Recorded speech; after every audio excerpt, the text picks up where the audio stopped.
मेरे प्यारे दोस्तों, भाइयों और बहनों, आप सबका राधा कृष्ण भक्ति ज्ञान चैनल में स्वागत है। आज मैं आप सबको रामचरित मानस के सुंदर कांड का पाठ हिंदी में सुनाने जा रही हूँ, जिसकी कथा सुनने से भगवान श्री राम बहुत ही प्रसन्न होते हैं। तो चलिए दोस्तों, आप सबको रामचरितमानस के सुंदर कांड का पाठ आगे का भाग सुनाती हूँ। भगवान भोलेनाथ माता पार्वती से कहते हैं कि रावण इस बात से सहमत होकर रावण हंसकर बोला, यदि जान से मरना ठीक नहीं है तो इस बंदर के शरीर का कोई अंग भंग करके वापस इसके भगवान के पास भेज दिया जाए। मैं सबको अच्छी तरह से समझा कर कहता हूँ कि बंदरों को अपनी पूँछ सबसे ज़्यादा प्यारी होती है। यह संवेदनशील और नाजुक होती है, इसीलिए तेल में कपड़े भिगोकर इसकी पूँछ में बांध दिए जाएं और फिर आग लगा दी जाए।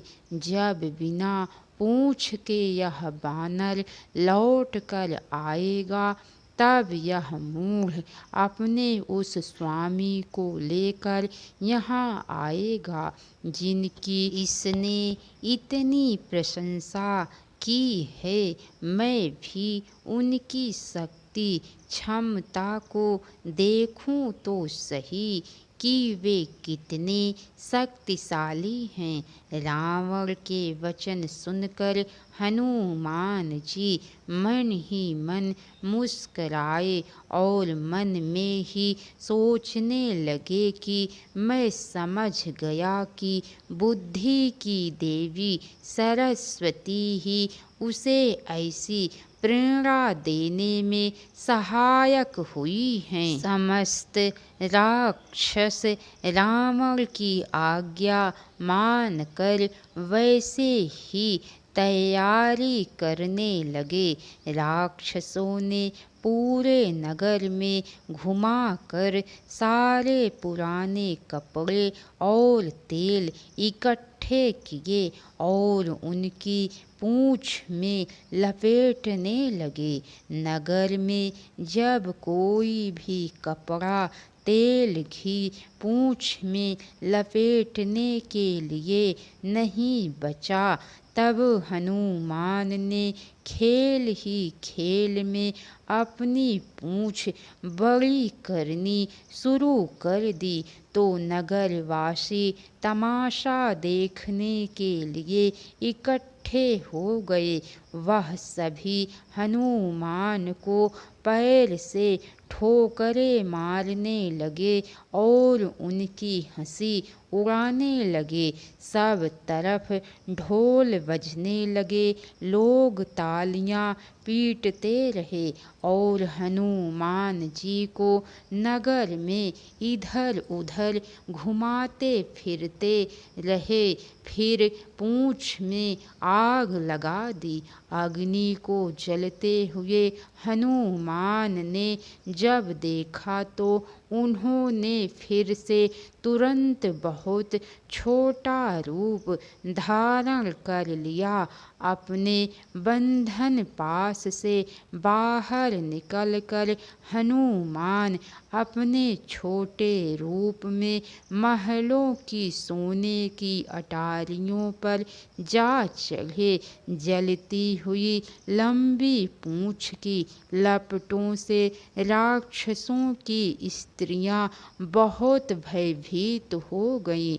उस समय भगवान की प्रेरणा से 49 तरह की हवा चलने लगी और हनुमान जी बहुत जोर से अट्टहास करके गरजते हुए अपने आकार को बढ़ाकर आकाश से जा लगे। हनुमान का शरीर तो विशाल था पर बहुत ही हल्का, इस कारण वे बड़ी फुर्ती से दौड़कर उछलकर एक भवन से दूसरे भवन पर चढ़ जाते। इससे पूरी लंका नगरी आग की भयंकर लपटों में घिर गई। सोने की लंका नगरी जलने लगी। लोग बेहाल परेशान हो गए। आग की करोड़ों लपटें आकाश में लपलपाती इधर उधर झपटती दिखाई पड़ने लगी। सब तरफ हाय माँ हाय पिताजी का करुण क्रंदन सुनाई देने लगा। लोग मदद के लिए पुकारने लगे, हमें कौन इस समय बचाएगा, कोई बचाओ रे। अरे हमने तो पहले ही बता दिया था कि यह कोई साधारण बंदर नहीं है, यह तो वानर रूपधारी कोई देवता है। सज्जन पुरुष के अपमान का यही फल होता है। यह लंका नगर एक अनाथ के नगर की तरह जल रहा है।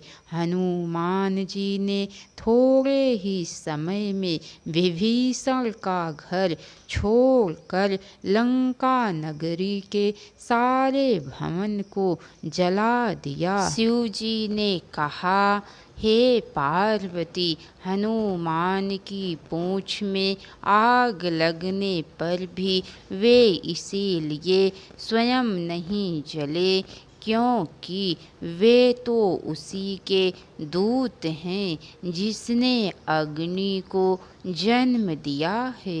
हनुमान ने एक छोर से दूसरे छोर तक नगर के सारे घर महल घूम घूम कर जला डाले और बाद में स्वयं समुद्र में कूद पड़ी।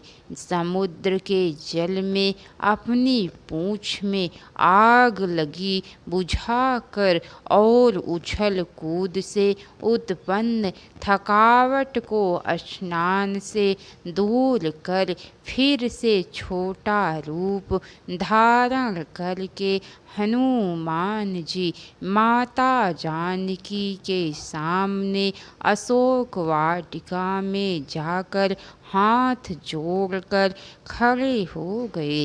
हनुमान जी बोले, हे माता, आप मुझे उसी तरह का कोई पहचान चिन्ह दीजिए जैसे भगवान श्री राम ने आपके लिए अंगूठी भेजी थी। तब सीता जी ने अपने सिर के ऊपर पहनने का अलंकार चूड़ामणि उतार कर हनुमान को दे दिया। हनुमान ने उसे खुशी से ले लिया। सीता जी ने कहा, हे तात, श्री राम जी को मेरा प्रणाम कहना और इस तरह से विनती करना कि हे प्रभु, यद्यपि आपके सब तरह पूर्ण काम है और आपके मन में स्वयं के लिए कोई स्वार्थ नहीं है, तो भी दीन दुखियों पर कृपा करना तो आपका स्वभाव है। मैं बिल्कुल दीन हूँ, इसीलिए हे दीनों पर दया करने वाले, अपने यश का ध्यान करते हुए हे स्वामी, मेरी विपत्ति विपत्ति को दूर करो। हे तात, तुम प्रभु श्री राम को इंद्र के पुत्र जयंत की वह घटना याद दिलाना और प्रभु श्री राम के बाणों का प्रभाव स्मरण कराना और कहना कि यदि 1 महीने के अंदर वे मुझे लेने नहीं आए तो फिर वे मुझे जीवित नहीं पाएंगे। हे हनुमान, तुम ही बताओ अब मैं किस तरह अपने प्राण बचाए रखूं, अर्थात कैसे जीवित रहूं। हे तात, तुम भी अब यहाँ से जाने को कह रहे हो। तुमको देखने से थोड़ी सी राहत मिली थी, लेकिन तुम्हारे चले जाते ही मेरे लिए फिर वियोग के दिन और रात वैसे ही दुखदायी हो जाएंगे। हनुमान जी ने माता जानकी को बहुत तरह से समझाया बुझाया और उन्हें धीरज बधाया। फिर उनके चरण कमलों में सिर झुकाकर उनकी आज्ञा लेकर भगवान राम के पास जाने के लिए चल पड़े। लंका से चलते समय हनुमान जी ने एक बार फिर बड़े जोर से हुंकार भरी, जिससे राक्षस पत्नियों के गर्भ गिरने लगे। जब वे समुद्र को लांघ कर इस पार आए तो वहाँ उपस्थित बानर हनुमान को देखकर खुश होकर किलकारियाँ मारने लगे। इसके आगे की कथा दोस्तों आप सबको कल सुनने को मिलेंगी। तो कैसी लगी कथा लाइक करके कमेंट बॉक्स में ज़रूर बताइएगा। अगर हो सके तो एक बार शेयर भी ज़रूर कीजिएगा। तो बोलिए सिया बलराम चंद्र की जय, पवन सुत हनुमान की जय। राधे राधे दोस्तों, हर हर महादेव।